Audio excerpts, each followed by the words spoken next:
are speaking to Adejoke Tugbiyele, who is on a residency in Johannesburg, working towards a show at the Goodman Gallery in Cape Town.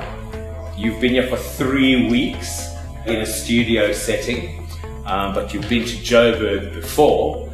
This is not really necessarily a point of arrival. It's probably one of the points of arrival in your life. So, define your journey this far to this point.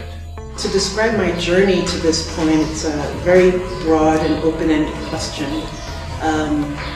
But I guess for the sake of my work and for the exhibition, it would be helpful to focus on the community of people that I feel I'm hoping to give voice to in an area where they lack voice, and that would be mostly the LGBT community.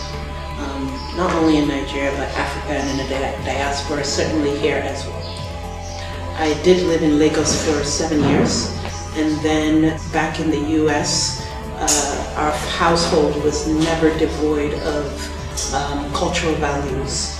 So as much as I really took to American culture going back, I never forgot my cultural roots, and my parents instilled that very strongly in myself and my brothers. That informs the work. Yoruba heritage informs the work in the sense of performative aspects. Certainly not necessarily the materials itself, but how I use the materials in terms of harking back to form. This figure behind me, for example, has a top, a hat, which is actually going to be reminiscent of the Oba's crown. We call it the Ade. The Oba's crown is something, and the veiled crown, and sort of this higher status and this warrior presence. And so I think just bringing aspects and elements of Yoruba culture into my work is important for me, to continue the legacy and also to remember the values taught to me by my parents, to never forget where I came from. How I use the materials, I think, relates to myself as a woman. A lot of people see weaving and beading, but then there's also a structure underneath it all. And that structure, I believe, comes from my background as an architect, which was my first degree. I was trained as an architect first, so there's always this sort of, I love buildings and I love structures. I love to build up a skeleton first when working, and then sort of start applying layers of skin and surface. And drawing was my first love. I've been drawing since I was about 7 or 8. And so it comes very naturally to me now. I draw very quickly.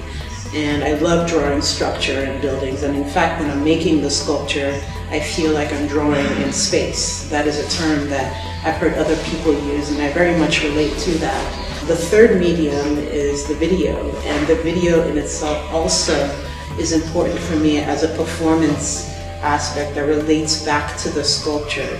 In the exhibition coming up, Testimony, you'll see a video of me actually hacking away at this piece. And that, to me, again, harks back to the idea of objects in use, objects in performance, objects animated and brought to life. The idea that objects have life, or that we give them life. And so I think all the mediums, speak to one another in very interesting ways.